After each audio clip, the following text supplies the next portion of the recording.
Hey guys, so today we are going to start the start staffing chapter. So we start with the concept of staffing. Staffing कि staffing होता क्या है?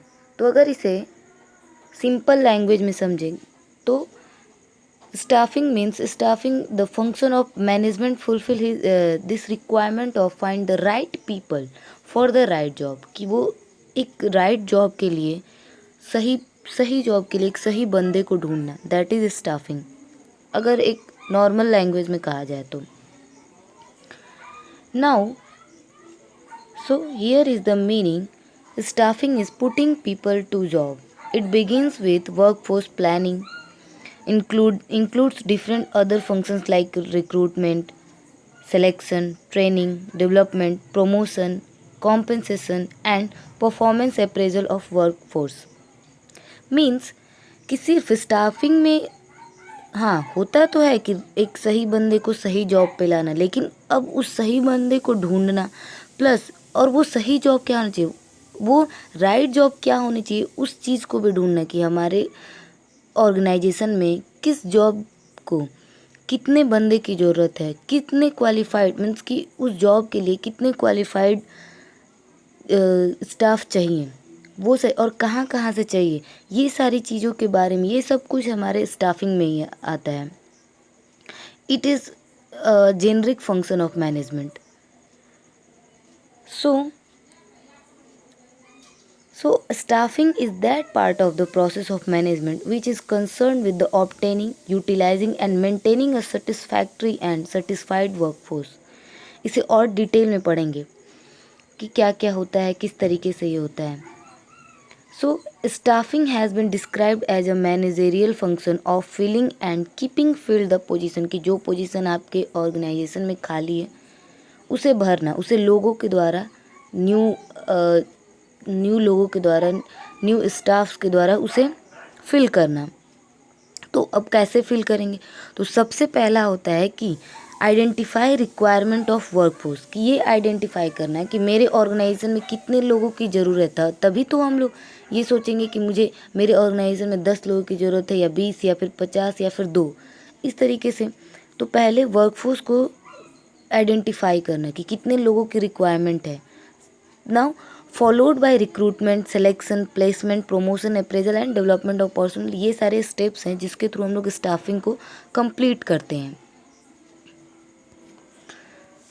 Now importance of staffing कि staffing का importance क्या है, कि क्या ये ऑर्गेनाइजेशन में क्या वैल्यू ऐड करता है. तो ये क्या करता है, सो स्टाफिंग के थ्रू हम लोग राइट जॉब पे राइट पीपल को रखते हैं. Human resource as the foundation of any business. किसी भी बिजनेस को चलाने के लिए हमें आजकल तो मशीन्स की हेल्प लेनी पड़ती है, बस उस मशीन को भी चलाने के लिए हमें ह्यूमन की ज़रूरत पड़ती है. तो ये क्या होते हैं, human resources are fundamental of any business. किसी भी बिजनेस के लिए बेस है, इसके बिना कुछ नहीं हो सकता. The right people can help you take your business to the top. कि अगर आप सही बंदे को ला करके उस जॉब पर रखते हैं तो वो क्या, उससे क्या होगा, आपका बिजनेस ग्रो करेगा. एग्जाम्पल लें कि अगर मैं जिस स्कूल में हूँ उस स्कूल में मैथ्स टीचर की ज़रूरत है और वहाँ पे हिस्ट्री टीचर को ला करके रख दिया जाए तो हिस्ट्री टीचर मैथ्स नहीं पढ़ा सकता. यही चीज़ है कि राइट जॉब के लिए कि जिस चीज़ की ज़रूरत है, जिस बंदे की ज़रूरत है, उतने ही क्वालिफाइड हमें बंदे की ज़रूरत पड़ती है. सो अब स्टाफ्स की ज़रूरत क्यों पड़ती है, तो जैसे जैसे हमारे टेक्नोलॉजी एडवांस होते जाती है, ऑर्गेनाइजेशन इंक्रीज होते जाती है, तो और भी जो होता है और ज़्यादा स्टाफ्स की हमें ज़रूरत पड़ती है. तो इसके थ्रू हम लोग रिक्रूटमेंट वगैरह करते हैं, फिर सारे स्टाफिंग प्रोसेस को हम लोग कंप्लीट करते हैं, फिर बंदे को हायर करते हैं. अब कुछ बेनिफिट्स दिया गया है कि स्टाफिंग से क्या बेनिफिट्स हमें मिलते हैं. The first one is help in discovering and obtaining competence personal for various job. Proper staffing ये इंश्योर करता है that it helps in discovering and obtaining competent personal for various job. कि जब हम लोग स्टाफिंग करते हैं तो इससे क्या होता है, हमें हमें हम लोगों को बहुत ही कॉम्पिटेंट पर्सनल मिल जाते हैं उसके थ्रू, क्योंकि हम लोग बहुत जगह जाते हैं, हम लोग कॉलेजेस में जाते हैं, बहुत बार बहुत तरीके से हम लोग रिक्रूट करने की कोशिश करते हैं और उसमें से जो बेस्ट होता है उस बंदे को हायर करने की कोशिश करते हैं. Now, the next one is mix for higher performance by putting right person on the right job. कि हम लोग कि अगर राइट पर्सन, जैसे कि मैंने बताया कि मैथ्स सब्जेक्ट को पढ़ाने के लिए अगर हम हिस्ट्री टीचर को रखते हैं तो वो अच्छे तरीके से वो अपना बेस्ट परफॉर्मेंस नहीं दे सकता, वहाँ पे मैथ्स टीचर ही अपना बेस्ट परफॉर्मेंस देगा. तो इसका सेंस यही हुआ, मिक्स हायर परफॉर्मेंस, कि अगर हम राइट बंदे को रखेंगे तो वो अपना बेस्ट देगा. Now third one is ensure the continuous survival and growth of the enterprise through the succession planning for managers. कि अगर हम जब जब ज़रूरत पड़ती है हमें स्टाफ्स की, उस तरीके से तब अगर हम लोग टाइम टू टाइम स्टाफ्स को रिक्रूट करते हैं, लाते हैं बिजनेस में, तो हमारे बिजनेस को ग्रो करने में ये हेल्प करते हैं. Next one is it helps to ensure optimum utilization of human resource. Optimum utilization means कि ह्यूमन रिसोर्स होते हैं, इससे क्या होता है कि हमें ये पता चलता है, क्योंकि सबसे पहले हम लोग क्या करते हैं, काम को देखते हैं कि कितने काम की ज़रूरत है हमारे बिजनेस में, तो उस हिसाब से हम लोग उतने ही बस बंदे को हायर करते हैं, जिससे क्या होता है कि ओवर मैनिंग नहीं होती, कि बहुत ज़्यादा काम ज़रूरत अगर हमें 2 बंदे की है, 2 स्टाफ्स की है और हम 4 हायर कर लिए, तो वहाँ पे क्या हो रहा है, हम वेस्ट करें, अपने मनी को भी वेस्ट करें. And also prevents under utilization मतलब कि अगर 2 स्टाफ्स हैं तो उन दो लोगों से हम मतलब पूरे तरीके से उनका जितना भी नॉलेज है उसे हम यूज़ करने की कोशिश करते हैं. इससे क्या होता है कि वो अंडर यूटिलाइज नहीं रह पाते हैं. And it also avoids disruption of work by indicating in advance the shortage of personnel. तो इस तरीके से हम optimum utilization of human resource करते हैं. Next one is improves job satisfaction and morale of employees through objective assessment and fair reward for the contribution. Means it improves job satisfaction and morale employees through the objective assessment and fair reward, कि जो अच्छा करेगा हम उसे क्या करेंगे, उसे और अच्छी सैलरी देंगे, प्रमोशन देंगे, इंसेंटिव्स और उसे देंगे. तो इस तरीके से क्या होगा कि जो भी एम्प्लॉय बहुत अच्छा काम कर रहा है तो उसका और मोरल बूस्ट होता है कि हम और अच्छा करें, ताकि मुझे और इस बिज़नेस में और रिकग्निशन मिले और अच्छे पोजीशंस मिले. Now come to the staffing as a part of human resource. Staffing जो है वो एक ह्यूमन रिसोर्स का पार्ट है, ह्यूमन रिसोर्स मैनेजमेंट का एक पार्ट है. क्योंकि जैसे जैसे हमारे बिजनेस करने के तरीके बढ़े, वैसे वैसे स्टाफ्स का जो मीनिंग होता है वो चेंज होते गया. The success of any organization in achieving its goal is determined to great extent on the competence, motivation and performance of its human resource. कि सब कुछ जितना भी है, जितना उसका ग्रोथ हो रहा है, वो अपने गोल्स को अचीव कर रहा है, वो सब डिपेंड करता है ह्यूमन रिसोर्स पर, कि उसके ह्यूमन रिसोर्स कितने % इफेक्टिव हैं. So when a manager performs the staffing function, his role is slightly limited. कि अगर कोई भी मैनेजर एक स्टाफिंग फंक्शन करता है तो उसका रोल मीन्स उसका काम थोड़ा सा लिमिटेड हो जाता है. लेकिन जो ह्यूमन रिसोर्स मैनेजमेंट होते हैं इसमें ये एक ब्रॉड कॉन्सेप्ट है, स्टाफिंग से ये ब्रॉड कॉन्सेप्ट है, स्टाफिंग एक नैरो कॉन्सेप्ट है. So human resource management includes many specialized activity and duties which the human resource personnel must perform. कि ह्यूमन रिसोर्स मैनेजमेंट अगर वो काम करता है तो उसके काम के अंदर क्या क्या आते हैं वो सारी चीज़ें दी हैं, उसके ड्यूटीज़ क्या क्या होती हैं. First one is recruitment means searching for qualified people, कि लोगों को सर्च करना है कि कहाँ से हम अपने ऑर्गेनाइजेशन में एम्प्लॉयज़ ला सकते हैं. वो कॉलेज हो सकता है, कोई और कंपनी हो सकती है, या फिर हम एडवर्टीज़मेंट दे सकते हैं न्यूज़पेपर में, टेलीविज़न में. इस तरीके से हम लोगों को सर्च करेंगे, क्वालिफाइड पीपल को सर्च करेंगे, that is recruitment. Second one is analysing job analysing job means collecting information about the jobs to prepare job description, कि हमें आखिर किस चीज़ के लिए हमें उन स्टाफ्स की ज़रूरत है, उस जॉब के बारे में एनालाइज करना, इंफॉर्मेशन लेना, that is analysing job. Third one is developing compensation and incentive plans, कि किस तरीके से हम, अगर एम्प्लॉयज़ अच्छा काम करते हैं तो उनको किस तरीके से कॉम्पनसेट करेंगे, इंसेंटिव्स देंगे, उन्हें सैलरी के अलावा और क्या क्या दे सकते हैं। Next one is training and development of employees for efficient performance and career growth, कि एक बार एम्प्लॉयज़, कोई भी अगर एम्प्लॉयज़ आते हैं तो उन्हें टाइम टू टाइम हमें ट्रेन करने की ज़रूरत पड़ती है, क्योंकि हम जानते हैं बिजनेस इन्वायरमेंट क्या है, वेरी डायनेमिक कॉन्सेप्ट है, ये हमेशा चेंज होते रहता है। तो उस डायनेमिक इन्वायरमेंट में अपने एम्प्लॉयज़ को सर्वाइव कराने के लिए हमें उस इन्वायरमेंट के साथ उसके साथ मिलाने के लिए हमें अपने एम्प्लॉयज़ को ट्रेन करने की ज़रूरत पड़ती है time to time. Next one is maintaining labour relationship and union management relation, कि जितने भी रिलेशंस होते हैं, labour to labour, labour to manager, manager staff employ, ये सब रिलेशन होते हैं, उसको मैनेज करना। Next one is handling grievances and complaints. Grievances means problems, कि जो एम्प्लॉयज़ लेबर की जो प्रॉब्लम्स है उसको किस तरीके से हैंडल करना है, ये भी ह्यूमन रिसोर्स मैनेजमेंट के ही अंदर आता है, ये सब उनकी ड्यूटीज़ हैं। Next one is provide for social security and welfare for employees, की अपने एम्प्लॉयज़ को कि जितनी भी सोशल सिक्योरिटी और जितने भी वेलफेयर से रिलेटेड जितने भी प्रॉब्लम्स है उनको सोशल सिक्योरिटी देना, और भी जितनी भी चीज़ें होती है ये सब ह्यूमन रिसोर्स डिपार्टमेंट के अंदर ही आती है, उनका ही काम होता है ये सारी चीज़ें करना।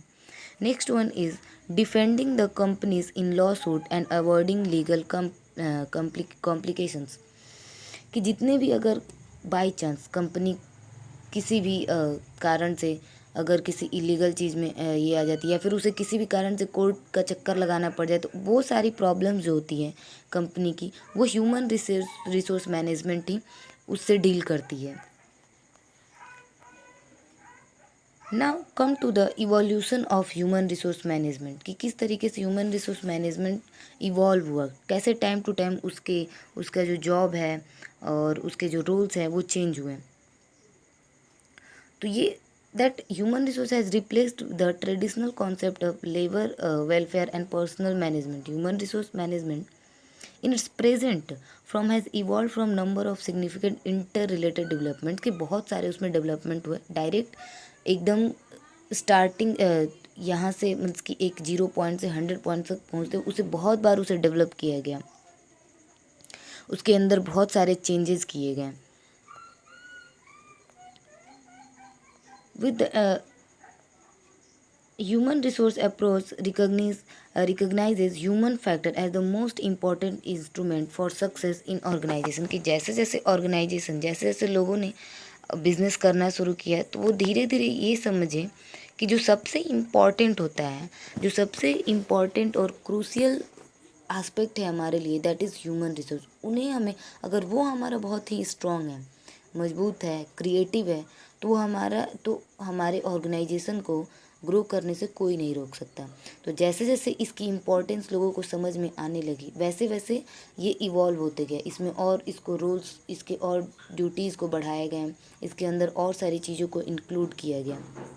So, we can say staffing is an inherent part of human resource management, as it is the practice of finding, evaluating, and stabilizing a workforce relationship with people for a purpose.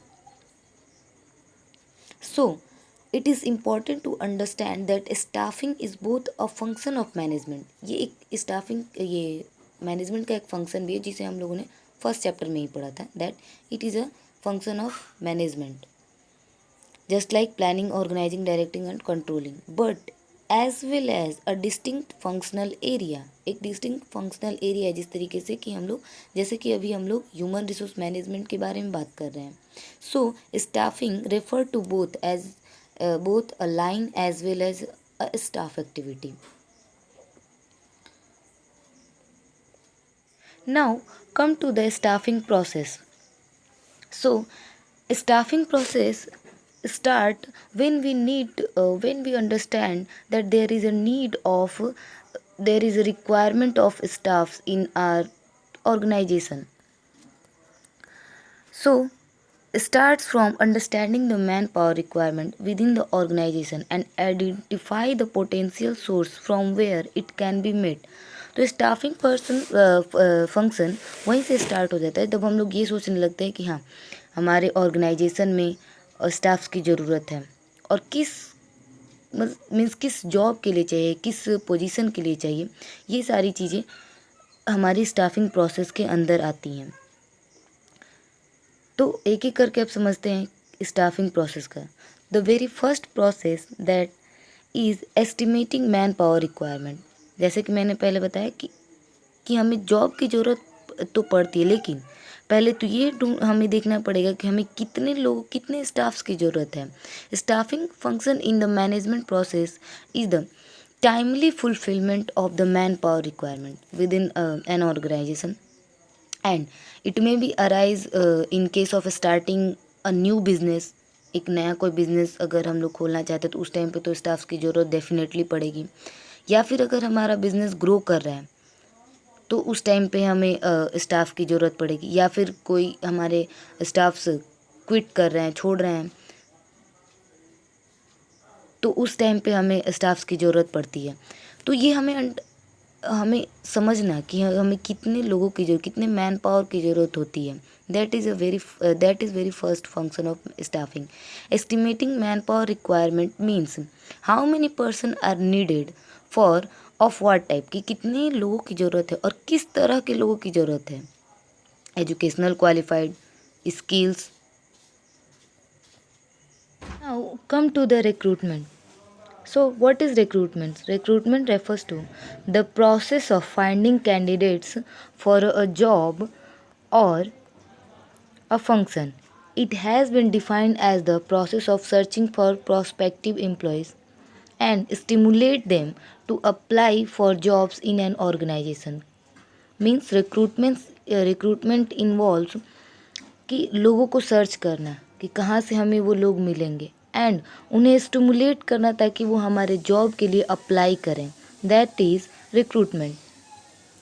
अब इसमें बहुत सारे तरीके से हम लोग कर सकते हैं, जैसे कि हम एडवर्टीज़मेंट दे सकते हैं न्यूज़पेपर में, टेलीविज़न के थ्रू। इस तरीके से हम लोगों को बताएंगे कि दैट वी आर हायरिंग, ताकि लोग आ करके उस जॉब के लिए अप्लाई करें।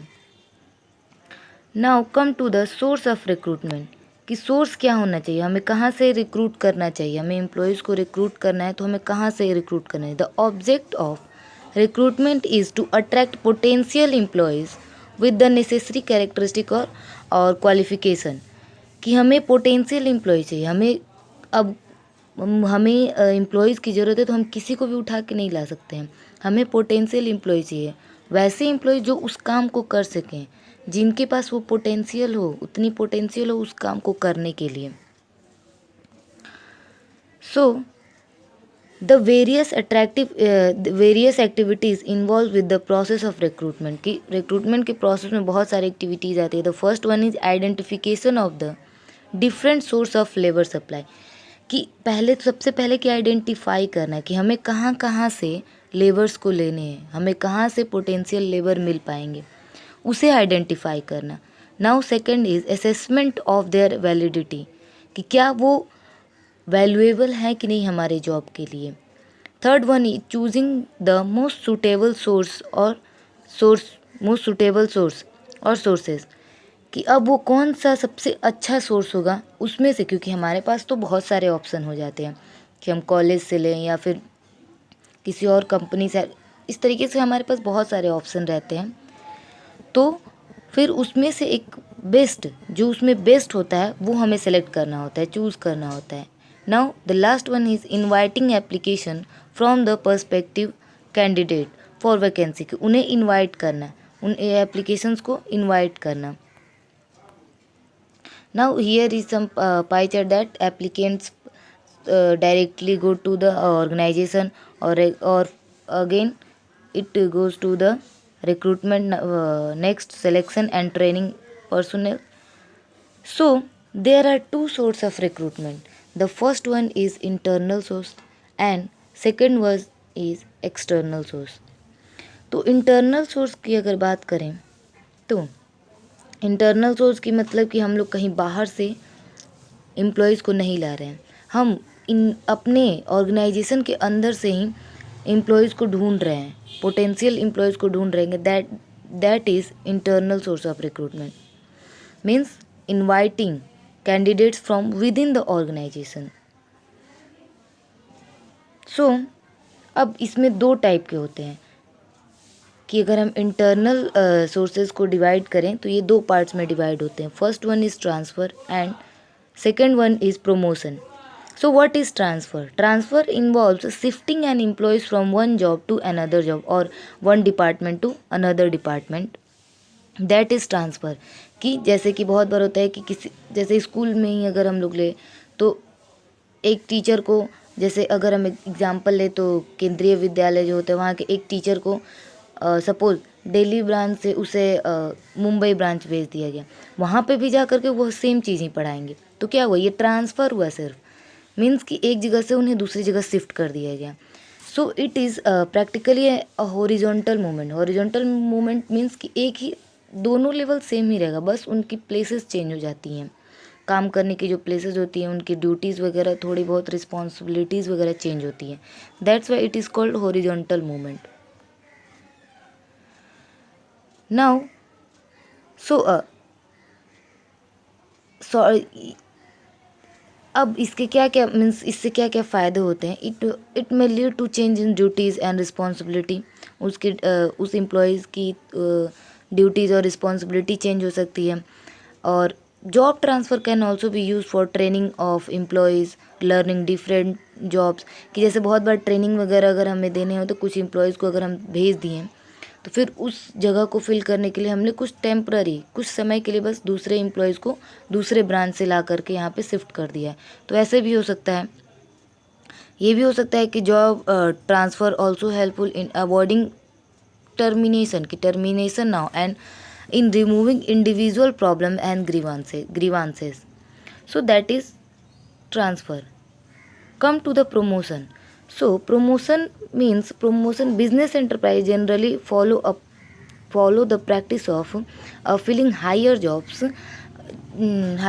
by promoting employees from lower jobs. So promotion is a vertical shifting. Shifting means कि हमेशा promotion ऊपर की ओर होता है। प्रमोशन मीन्स कि उसे हायर पोजीशन दिए गए, हाई रिस्पॉन्सिबिलिटीज़ दी गई, उसे और ज़्यादा फैसिलिटी स्टेटस वगैरह मिलेगा, उसे और सैलरी मिलेगी। So it is that's why it is called vertical shifting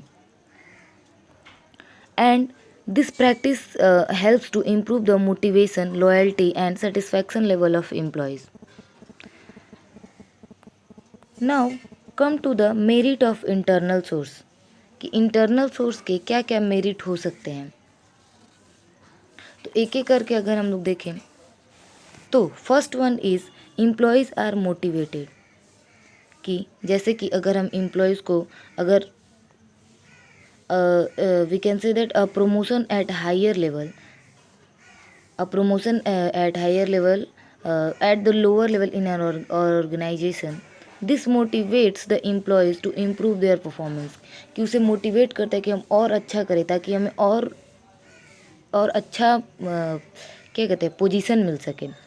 and it also employees work with commitment and loyalty and remain satisfied with their job. Also peace prevails कि जब उसे सब कुछ मिल रहा है और उसे प्रमोशन भी टाइम टू टाइम मिल रहा है तो एक उसके अंदर सेटिस्फैक्शन की क्या कहते हैं फीलिंग आ जाती है।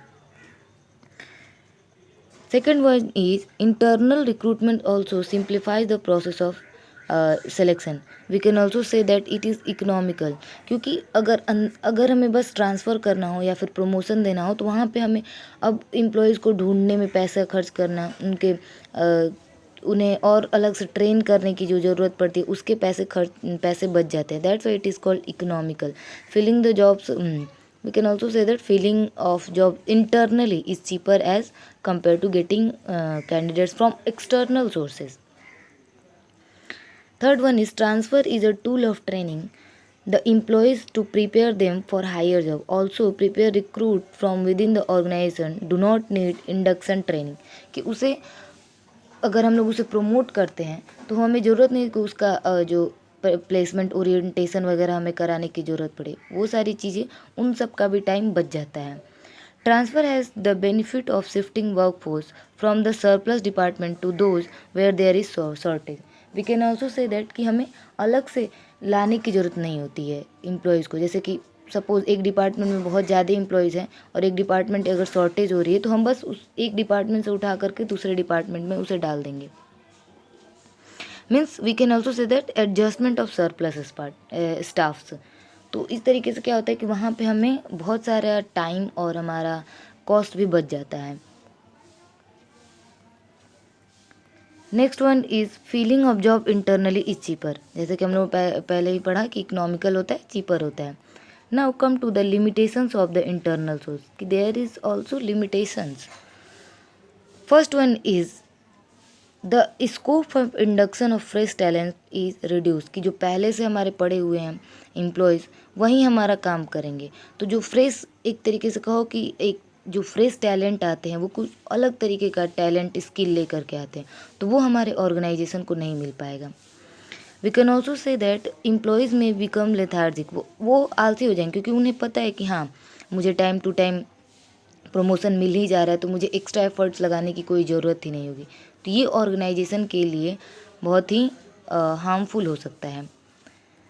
We can also say that a new enterprise can not use internal source of recruitment, क्योंकि कोई भी न्यू एंटरप्राइज है तो उसके पास तो ऑलरेडी कोई एम्प्लॉयज़ नहीं है, तो वो कहाँ से इंटरनल सोर्स से उसे रिक्रूट करेगा. तो वहाँ पे न्यू एंटरप्राइजेज़ के न्यू ऑर्गेनाइजेशन के लिए सुटेबल नहीं रहता है. Next one is the spirit of competition among the employees में बी हैम्पर्ड, कि जो उनके अंदर का जो कंपटीशन की भावना होती है वो ख़त्म हो जाती है, क्योंकि सबको पता है कि हाँ इसे प्रमोशन मिलने वाला है तो हम क्यों इसमें कम्पीट करें, like that. Next one is frequent transfer of employees में ऑफन रिड्यूस द प्रोडक्टिविटी, कि अगर हम फ्रीक्वेंटली कि एक महीने में एक एम्प्लॉय को इस डिपार्टमेंट में डाल रहे हैं, फिर इस डिपार्टमेंट से उस डिपार्टमेंट में डाल रहे हैं, तो इस तरीके से उससे भी खुद को एडजस्ट करने में टाइम लगेगा और फिर क्या होता है उससे जो प्रोडक्टिविटी होती है वो डिक्रीज़ होने लगती है. Now come to the external sources. So external sources refers to inviting candidates from outside the organization, and enterprise has to tap external sources for various position because the vacancies cannot be filled through the internal recruitment, कि हम सारी vacancies को internal recruitment से नहीं fill कर सकते हैं. So वहाँ पे हमें external source की ज़रूरत पड़ती है. मे भी हो सकता है the existing staffs may be insufficient और we can also say they may not fulfil the eligibility criteria, तो वहाँ हमें एक्सटर्नल सोर्स की ज़रूरत पड़ती है. अब हम लोग कुछ पॉइंट्स दिए हुए हैं एक्सटर्नल सोर्स को, हम लोग इस एक्सटर्नल सोर्स क्या क्या हो सकते हैं उन सबको हम लोग एक एक करके पढ़ेंगे. The very first one is direct recruitment. Direct recruitment means under the direct recruitments, notice is placed on the notice board of the enterprise by specifying the details of the job available. तो उसमें क्या होता है कि हम notice board पर notice डाल दिए. अब जो भी आएगा वो अगर जो भी जॉब ढूंढ रहा है वो आएगा, उसको देखेगा, वहाँ पे उसे फॉर्म फिल करना है तो फॉर्म फिल करेगा, और वहाँ पे क्या हो जाती है जो सिलेक्शन होता है ऑन द स्पॉट हो जाता है. कि हमें बहुत सारा ये नहीं होता है कि इंटरव्यूज़ वगैरह लेना होता है, इतना कोई लंबा प्रोसीजर नहीं लेना होता, ऑन द स्पॉट वहाँ पे क्या हो जाते हैं उनका सिलेक्शन हो जाता है. अब ये किसके लिए होता है, जो अनस्किल्ड या फिर सेमी स्किल्ड जॉब होते हैं उसके लिए डायरेक्ट रिक्रूटमेंट किया जाता है. और इसका अगर एडवांटेज की बात करें so this advantage is very inexpensive, बहुत ही चीप होता है, क्योंकि इसमें हमें बहुत ज़्यादा ढूंढने के लिए अपने पैसे वेस्ट नहीं करने पड़ते हैं, या फिर सिलेक्शन प्रोसेस में हमें पैनल बैठा करके फिर वहाँ का जो खर्च होता है वो हमें नहीं करना पड़ता है. तो so we can say that it is very cheap source of recruitment. Now second one is casual caller. Casual caller means many reputed business organizations keep a database of unsolicited applicants in their office. Such job seeker can be a valuable source of manpower. So A list of such job seeker can be prepared and can be screened to fill the vacancies as they arise. अब इसका merit अगर हम लोग बात करें तो merit में it reduces the cost of recruitment workforce in comparison to other source. Other sources से ये बहुत ही चीप होता है कि हम पहले से ये तैयार करके रखे हैं, जब हमें ज़रूरत पड़ी तो हम उन्हें हायर कर लिए। Come to the third one, that is advertisement. Advertisement अब बहुत जगह हो सकता है कि एडवर्टीजमेंट इन द न्यूज़पेपर और trade professional journals on television, हम कहीं भी एडवर्टीजमेंट दे सकते हैं। अब इसमें क्या फ़ायदा होता है कि बहुत ही ये वाइड चॉइस हमें दे देता है कि हमें बहुत सारे लोगों तक हमारे जो क्या कहते हैं हमारी इन्फॉर्मेशन है वो बहुत सारे लोगों तक पहुंचती है। तो हमारे पास बहुत सारे एप्लीकेशन इकट्ठा हो जाते हैं, तो हमारे पास चूज़ करने के लिए बहुत सारे रहते हैं, यानी हमारे पास बहुत अच्छे अच्छे एप्लीकेशंस आ सकते हैं। So most of the senior position of industries as well as commerce are filled with this method, कि जो टॉप लेवल वाले सीनियर लेवल के पोजीशंस वाले होते हैं उन्हें हम एडवर्टीजमेंट के द्वारा सेलेक्ट करते हैं। एडवांटेज की जैसे कि बात की मैंने कि that is more information about the organisation and डिसएड तो इसके डिमेरिट्स की बात करें तो it may brings in a flood of response, जैसे कि टीवी वगैरह में जैसे कि एडवर्टीजमेंट जब देते हैं तो बहुत सारे लोग इसके लिए अप्लाई कर देते हैं, फिर तो उनमें से चूज़ करना, उतने सारे चीज़ों को एनालाइज करना, ये सारी चीज़ें देखने में टाइम लगता है। And some time some people some applicants are like unsuitable candidates, कि जो सूटेबल नहीं है, उस जॉब के लिए सूटेबल नहीं है, वो भी उसके लिए अप्लाई कर देते हैं, तो उसके बीच उसमें जांचना, उसे छांटने में टाइम लग जाता है। Next one is employment exchange. Employment exchange runs by the government are regarded as a good source of recruitment for unskilled and skilled operative jobs.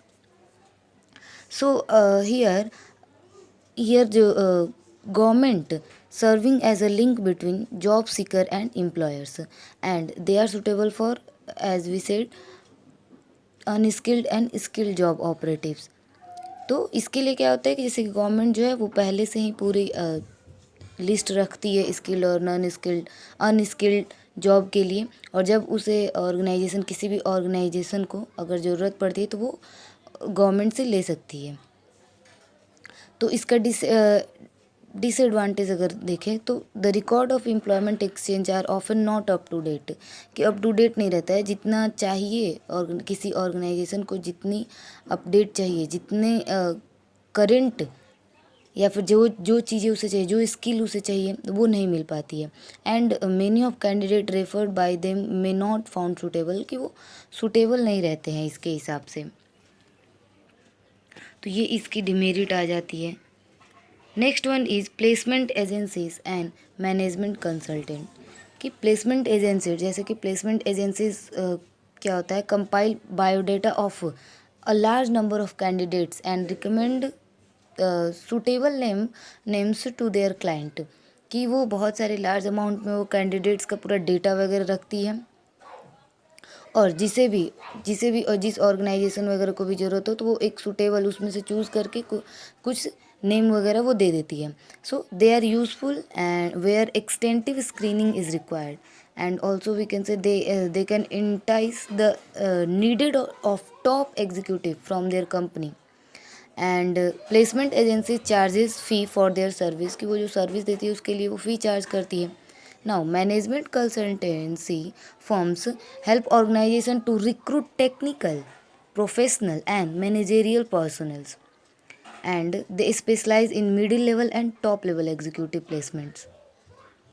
So we can also say that they maintain data bank of persons with different qualification and skill, and even advertise the job on behalf of their client, कि वो अपने client के behalf पे वो खुद advertise करते हैं और लोगों को लेते हैं और फिर चूज़ करते हैं।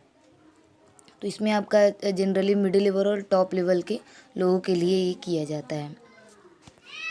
Now come to the next one, that is campus recruitment. Campus recruitment तो हम सभी जानते ही हैं, जैसे कि किसी भी एजुकेशनल इंस्टीट्यूट वगैरह से जा करके वहाँ से एम्प्लॉयज़ को हायर करना, that is recruitment from institute of management और colleges is referred as a campus recruitment, in which colleges and institute of management and technology have become a popular source of recruitment.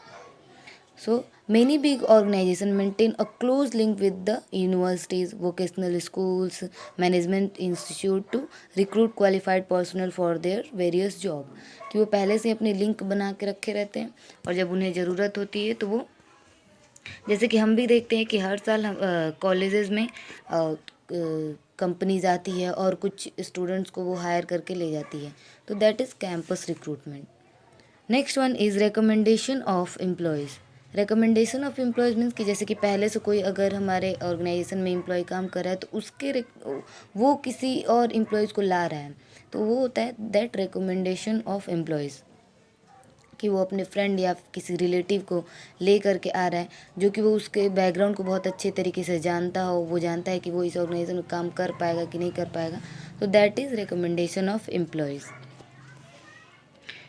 Last next one is labour contracts. Labour contracts, we can also say the worker may be recruited through the labor contracts who are themselves employees in the organization, कि वो पहले से employees हैं organization में और they maintain close contact with the laborers and they can provide the requirement number of unskilled workers at the short notice, कि जो पहले से worker काम कर रहे हैं उन्हें पहले से पता है कि कुछ जैसे उनके रिलेटिव हो या फ्रेंड हो या फिर जिन उनके रिलेटिव फ्रेंड ना हो फिर भी वो जानते हैं कि हाँ ये लोग, कुछ लोगों को वो जानते हो कि उन्हें जॉब की ज़रूरत है, तो जब कंपनी को अगर लेबर्स की ज़रूरत पड़ती है तो वो लोग क्या करते हैं कि शॉर्ट नोटिस पर उन्हें बुला लेते हैं, that is labour contracts.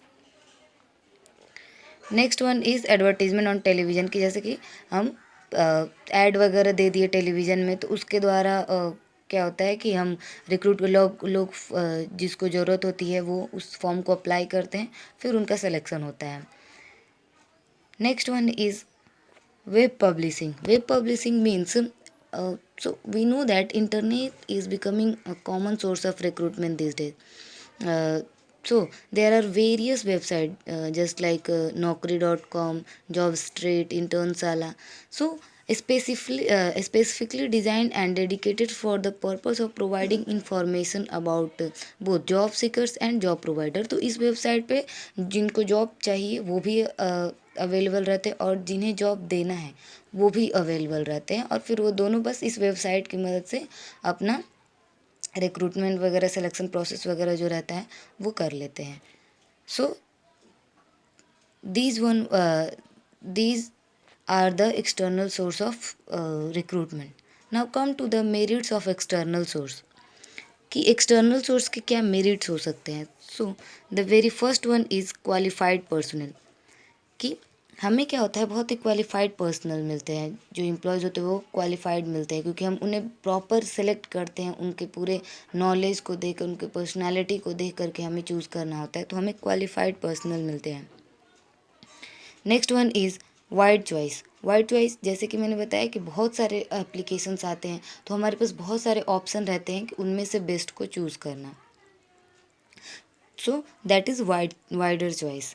Third one is fresh talent.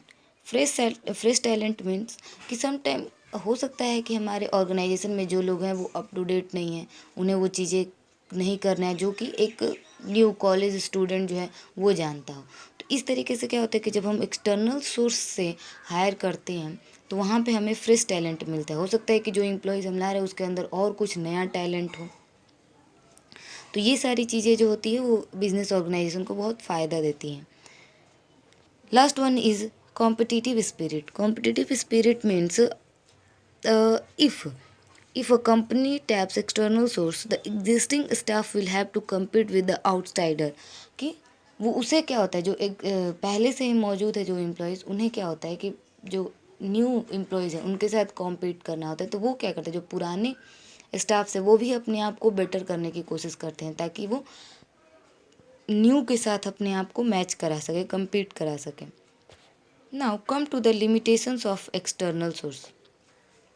The very first one is dissatisfaction among the existing staff, की जो पहले से ही स्टाफ है, हो सकता है कि वो उसके लिए सूटेबल था, जो जिस जॉब के लिए हमने नए स्टाफ को लाया उसके लिए जो पहले से मौजूद कोई एग्जिस्टिंग स्टाफ था वो उसके लिए सूटेबल था, लेकिन उसे नहीं दिया गया। इससे क्या होता है, उनके अंदर एक डिससेटिस्फैक्शन, फ्रस्ट्रेशन क्रिएट हो जाता है।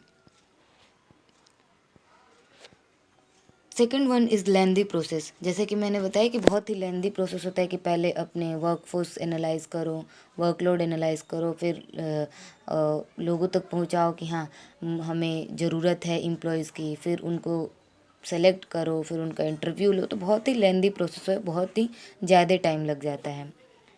Last one is costly process. जैसे कि मैंने कहा बहुत ही कॉस्टली होता है क्योंकि हमें एडवर्टीज़मेंट के लिए पैसे देने होते हैं, प्लस जो लोग होते हैं सेलेक्ट करते हैं उस पैनल को भी हमें सैलरी देनी होती है, जो इंटरव्यू लेते हैं उस पैनल को भी हमें सैलरी देनी होती है। तो इसीलिए एक कॉस्टली हो जाता है, महंगा पड़ जाता है।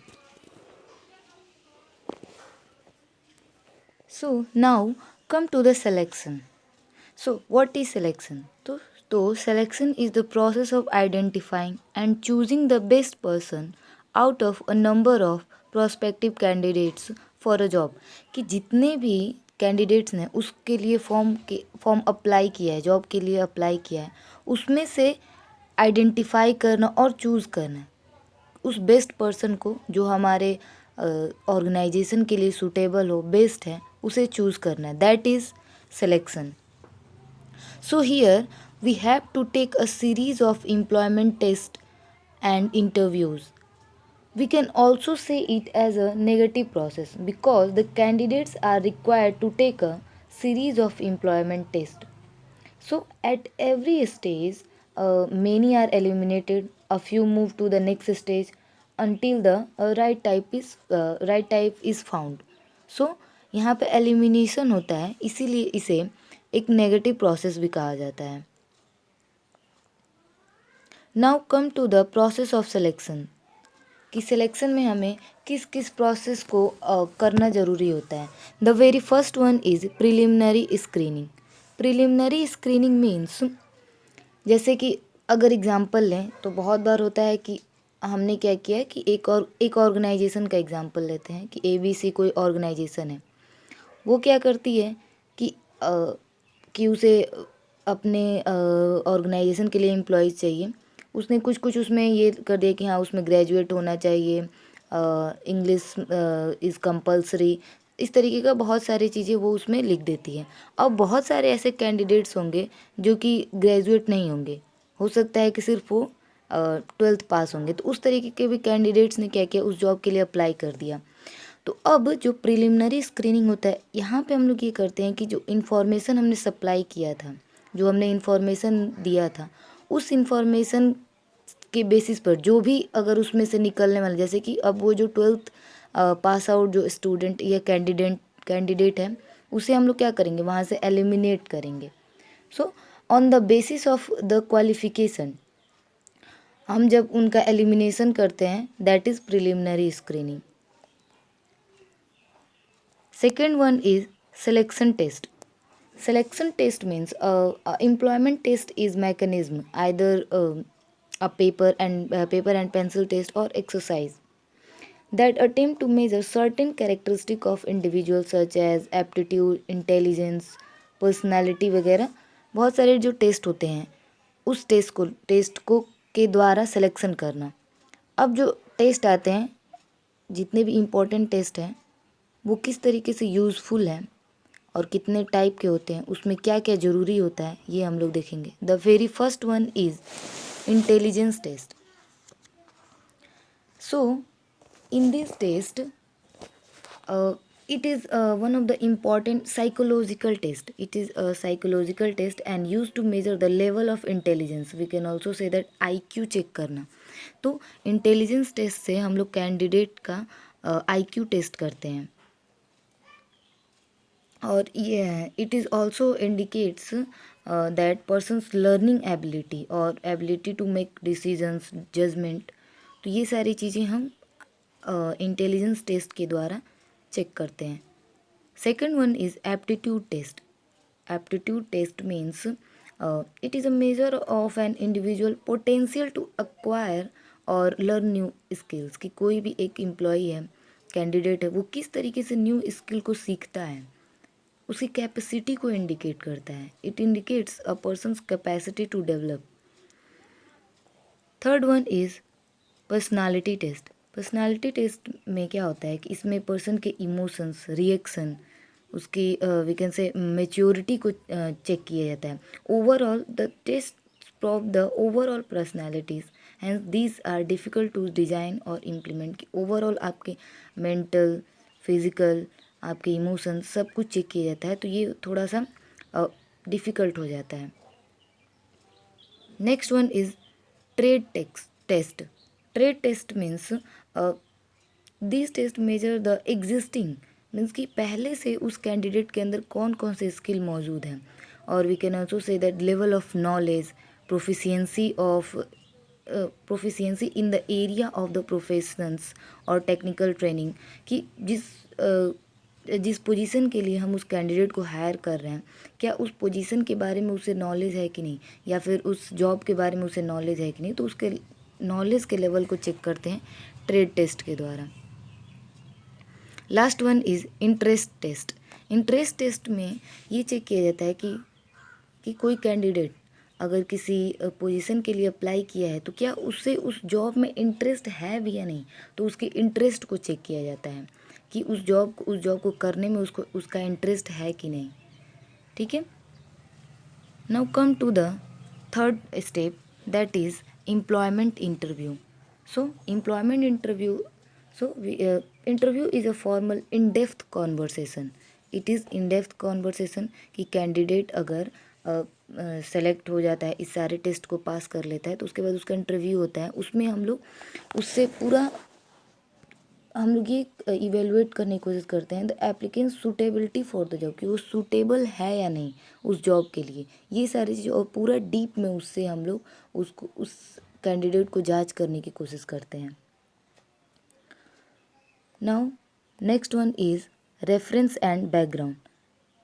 Then what is reference and background? कि इसमें हम लोग क्या चेक करते हैं कि जो कैंडिडेट है उसका बैकग्राउंड क्या है। उस कोई ऐसा तो नहीं कि कोई इलीगल काम में करता था, या फिर उसे कोई कानून के द्वारा इस टाइप से, जैसे कि कैसे थीप वगैरह तो नहीं है, या फिर अपने पहले के जो ऑर्गेनाइजेशन है उसे छोड़ करके आया, तो क्यों छोड़ करके आया, झगड़ा लड़ाई तो करके नहीं आया। इस सारी चीज़ों को चेक करने के लिए हम लोग रेफरेंस एंड बैकग्राउंड चेक करते हैं। उसका एड्रेस वगैरह, नेम, टेलीफोन नंबर्स वगैरह, कि हाँ वो एक लीगल है कि नहीं, मीन्स कि ऐसा तो नहीं कि किसी इलीगल चीज़ में या फिर किसी मर्डर वगैरह में इन्वॉल्व तो नहीं है। तो ये सारी चीज़ों को चेक करने के लिए हम लोग उसके बैकग्राउंड को चेक करते हैं। Now the next one is selection decision. So we can say this the final decision has to made from among the candidates who pass the test, interviews and reference check. जिसने कि test भी पास कर लिया, interview भी पास कर लिया, फिर reference check भी उसकी हो गई। अब आता है वहाँ पे कि अब मान के चलिए मुझे सिर्फ 4 ही कैंडिडेट्स को हायर करने हैं और मेरे पास 6-7 है, तो उसमें से हम किसी 3 को तो मुझे एलिमिनेट करना होगा। तो वहाँ पे आता है फाइनल डिसीजन कि हम उनमें से किसको चूज़ करेंगे, that is selection decision. Now come to the medical examination. तो ऐसा बहुत सारा जॉब होता है जिसके लिए मेडिकल एग्जामिनेशन देना पड़ता है कि मेडिकली वो कैंडिडेट फिट है या नहीं, तो उसके फिटनेस वगैरह को इस एग्जामिनेशन के द्वारा चेक किया जाता है. Now next one is job offer. Job offer means कि हाँ अब उसे लेटर ऑफ अपॉइंटमेंट दे दिया गया, कन्फर्मेशन लेटर दे दिया गया कि हाँ अब आप जॉब कर सकते हैं. तो वो आता है जॉब ऑफ़र कि आपके पास मेल आता है या फिर आपको पोस्ट ऑफिस या फिर किसी ये के थ्रू आपको जॉब ऑफ़र किया जाता है. So that one is job offer. Now the last one is contract of employment. Now, what is contract of employment? So, it is one such document is attestation form, जिसमें कि आपको ये लिखा रहता है कि लाइक वाइटल डिटेल्स आपके बारे में, कैंडिडेट के बारे में बहुत ही पूरी डिटेल उसमें लिखी रहती है, प्लस वो उसका साइन वगैरह भी रहता है, साइन वगैरह। Attestation form will be a valid record for future reference, कि फ्यूचर के लिए वो क्या है कि अगर किसी को अगर हमें दिखाना हो कि हाँ ये कैंडिडेट मेरे यहाँ जॉब करता था या करता है, तो वो सारी चीज़ें इसमें लिखी हुई रहती हैं। So this contract is also prepare regarding the terms and condition of employment, कि उसका जॉब टाइटल क्या होगा, ड्यूटीज़ क्या होगी, रिस्पॉन्सिबिलिटी क्या होगी, उसकी सैलरी क्या होगी, वर्किंग आवर्स क्या होंगे, रूल्स क्या होंगे, तो ये सारी चीज़ें उस कॉन्ट्रैक्ट में लिखी हुई होती हैं। Now come to the training and development. So training and development is an attempt to improve the current or future employees' performance by increasing an employee's ability to perform through learning, usually by changing the employee's attitude, increasing his skills and knowledge. In organization have either in-house training centers or have forged alliance with training and educational institute. Training basically the process of increasing knowledge and skills, and it is enable the employees to do the better job better, and also we can say it is job oriented process. And development is the process of learning and growth, and it enable the overall growth of an employee, and development is a career oriented process. Now come to the importance of training and development. So we know that in this time our society is going to be so complex and sophisticated. So to become more complex, and it has to created increased pressure for organization to readapt the product and the service produced, the manner in which product and service are produced and offered. तो जैसे जैसे हमारी organisation increase होती है, competition increase होता है, वैसे वैसे हमें अपने एम्प्लॉयज़ को ट्रेन करने की ज़रूरत पड़ती है। Now come to the benefits to the organization, कि हम एम्प्लॉयज़ को ट्रेन करते हैं तो उससे हमारे ऑर्गेनाइजेशन को क्या फ़ायदा होगा, उसे हम लोग देख लेते हैं। So the first one is we can say the systematic learning. That training is a systematic learning always better than hit and trial methods, कि हम वहाँ पे hit and trial method के द्वारा कि बार बार ट्राई कर रहे हैं, फेल हो रहे हैं, तो इसकी वजह से हमारा जो एफर्ट्स है या मनी जो है वो वेस्ट नहीं होगा। Second one is it enhances the employees productivity both in terms of quantity and quality. So it enhance the employees productivity, अगर वो बहुत अच्छे तरीके से काम को करता है, चीज़ों को हैंडल करता है, अगर उसे और ट्रेन किया जाएगा तो वो और अपने काम को अच्छे तरीके से करेगा, तो उसकी क्वालिटी और क्वांटिटी दोनों तरीके से दोनों इंक्रीज़ होगा, तो वो हमारे बिजनेस के लिए एक पॉजिटिव चीज़ है। Third one is training equips the future manager who can take over in case of emergency. So we can say equips future manager, कि पहले से ट्रेन हम लोग करके रखे, कोई एम्प्लॉई है उसे हम ट्रेन करके रखे, तो बाई चांस अगर मेरे ऑर्गेनाइजेशन में कोई एमरजेंसी केस आ जाता है तो हमें वहाँ पे मैनेजर को बाहर से लाने या फिर उस टाइम पे ट्रेन करने की ज़रूरत नहीं पड़ेगी। Next one is training increases the employees moral and reduces absenteeism and employees turnover. So training से क्या उनका मोरल बूस्ट होता है, वो जो लेट आना या फिर एम्प्लॉयज़ का बार बार ऑर्गेनाइजेशन को छोड़ करके जाना, इस तरीके के केसेस नहीं आते हैं। Last one is it helps in obtaining effective response to fast changing environment technological and economic. So we can say effective response to environment change. Now come to the benefits to the employees, कि employees को क्या फ़ायदा, अगर हम उन्हें train करते हैं तो उससे एम्प्लॉयज़ को क्या फ़ायदा होगा। The first one is it improved skills and knowledge due to training lead to a better career for individual. So we can say better career here is key point, we can say improved skills कि उनके अंदर जो और अच्छे नए नए skills अगर उन्हें आएंगे, उनको उनकी नॉलेज इंक्रीज होगी, तो उनका जो फ्यूचर होगा वो अच्छा होगा, वो बेटर करियर पा सकते हैं. Next one is increased performance by the individual help him to earn more.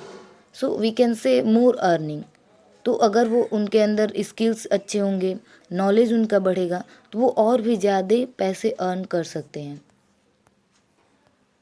Third one is training makes the employ more efficient to handle machines. So we can say more efficient to handle machines means कि अगर उन्हें train किया जाएगा तो वो, suppose कोई worker है तो उसे अगर नहीं पता है कि मशीन कैसे चलाया जाता है, तो फिर वो उसे हो सकता है कि ख़राब कर दे या वो खुद को नुकसान पहुंचा ले. तो जब उन्हें ट्रेन किया जाता है तो वो मशीन्स वगैरह को अच्छे तरीके से हैंडल कर सकते हैं.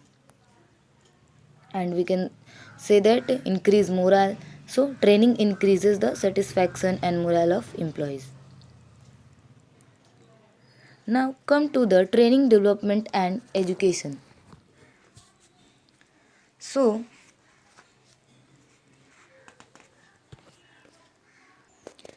तो यहाँ हम समझेंगे कि ट्रेनिंग, एजुकेशन एंड डेवलपमेंट में क्या डिफरेंस है.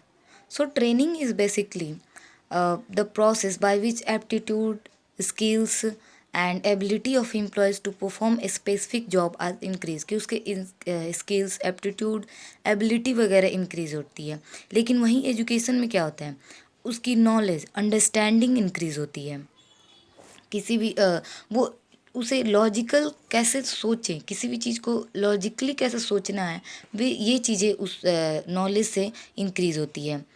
And it is also, we can say, education imparts qualities of mind and character and understanding of basic principles. And education is broader in scope than training, कि training आपका थोड़ा सा narrow है और education थोड़ा सा broader term हो जाता है.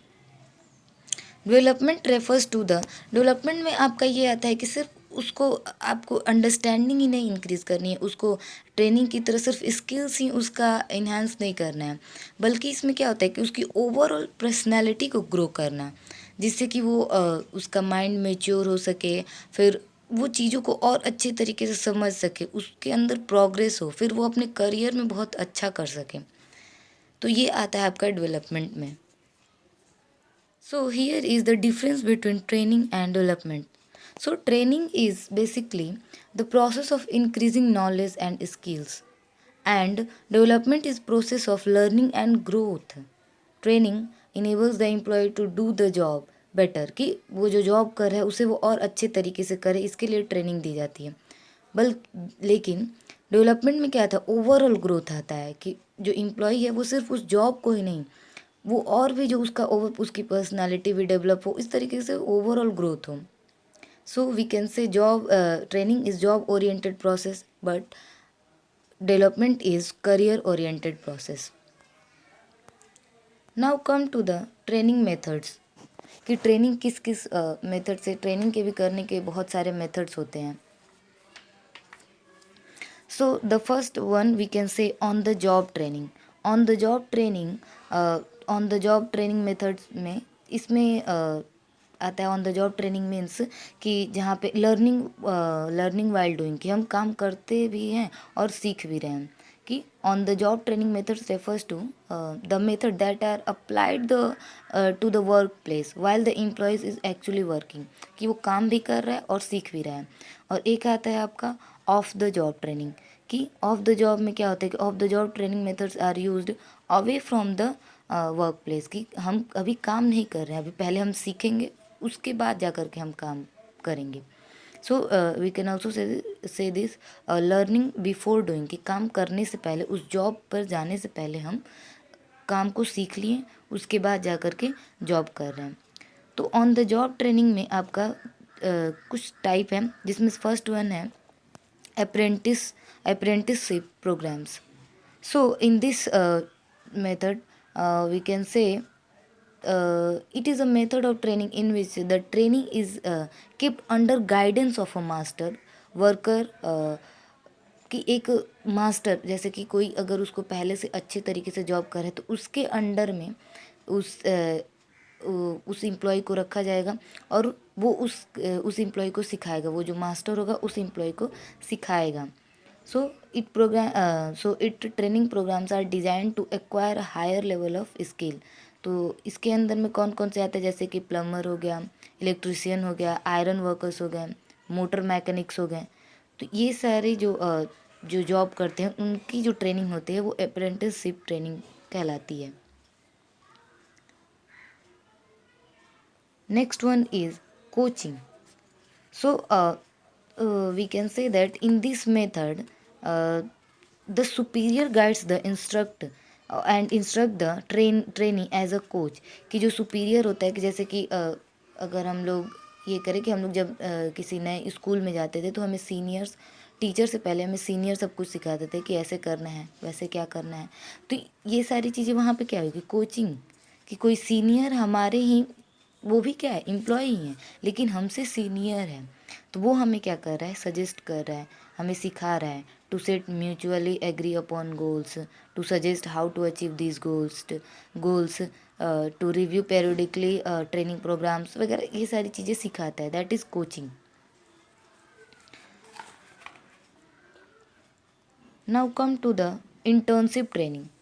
इंटर्नशिप ट्रेनिंग में आपका आता है जैसे कि internship training is a joint programme of training between educational institute and business firm. कि जैसे कि जो स्टूडेंट्स एमबीए करते हैं तो उनके हो सकता है कि उनके एमबीए करने के दौरान उनको इंटर्नशिप करना होता है. जैसे सीए वगैरह में भी होता है, इंटर्नशिप करना होता है उनको कि उस फाइनली उस डिग्री को पाने से पहले उन्हें कुछ हो सकता है 3 मंथ्स या फिर 6 मंथ्स उन्हें कहीं जा करके उस काम को सीखना होता है. तो कभी कभी होता है कि एजुकेशनल इंस्टीट्यूट किसी ऑर्गेनाइजेशन से वो क्या करती है कि टाई अप कर लेती हैं और अपने स्टूडेंट्स को वहाँ पे भेजती हैं उस सारे स्किल्स को सीखने के लिए. So that is internship training. Next one is job rotation. So this kind of training involves shifting the trainee from one department to another or from one job to another. इससे क्या होगा कि वो सारे किस किस डिपार्टमेंट में किस तरीके का काम होता है वो सारा चीज़ सीख पाएगा. This enables the training to gain a broader understanding of all parts of the business and how to organization as a whole function. कि वो कैसे ऑर्गेनाइजेशन काम करता है, कौन डिपार्टमेंट किस तरीके से काम करता है, इन सारी चीज़ों को वो जॉब रोटेशन के द्वारा सीख सकता है. Now come to the off the job method. Off the job में जैसे कि पहले आपको क्या करना होगा कि काम को सीखना पड़ेगा, फिर आपको जा कर के काम करना पड़ेगा. तो इसमें जो फर्स्ट है दैट इज़ क्लासरूम लेक्चर्स या फिर कॉन्फ्रेंस. सर जैसे the lectures approach is well adapted to the conveying specific information, rules, procedures, method. The use of audio, visual or demonstration can often make the formal classroom presentation for interesting while increasing the retaining and offering a vehicle for clarifying more difficult points.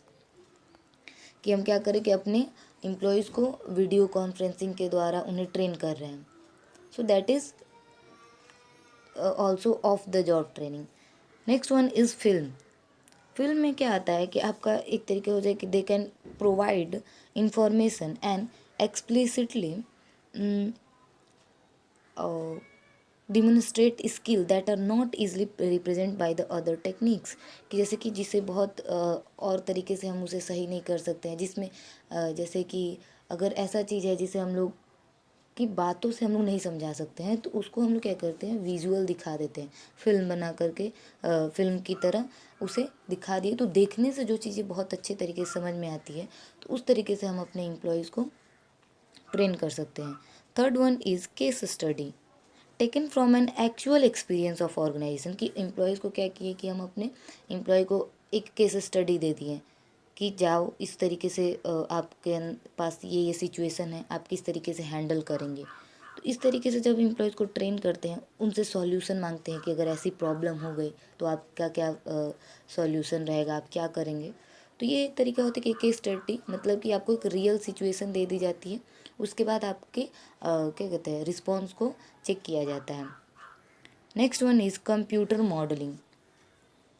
So it stimulates the work environment by programming a computer to imitate some of the realities of the job and allows learning to take place without the risk or high cost to be worried if the mistake were made in real life. So computer modelling की computer जैसे कि कोई भी चीज़ अगर हम उसे real life में करने से पहले उसे हम क्या कर रहे हैं कि कंप्यूटर पर उसे बना रहे हैं, उस चीज़ को सॉल्व कर रहे हैं, बार बार कर रहे हैं, तो जो चीज़ होगा कि हम उसे और समझ जाएंगे। तो ये सारी चीज़ें इस तरीके की भी ट्रेनिंग उन लोगों को दी जाती है कि पहले उन्हें रियल लाइफ से उन्हें इंटरेक्ट, जैसे कि रियल क्लाइंट से इंटरेक्ट नहीं कराएं, उन्हें कंप्यूटराइज वे में किसी हो सकता है कि सीनियर को बैठा करके उसे उसका क्लाइंट बना दिया जाए। तो इस तरीके की बहुत सारी ट्रेनिंग दी जाती है। Now come to the vestibule training.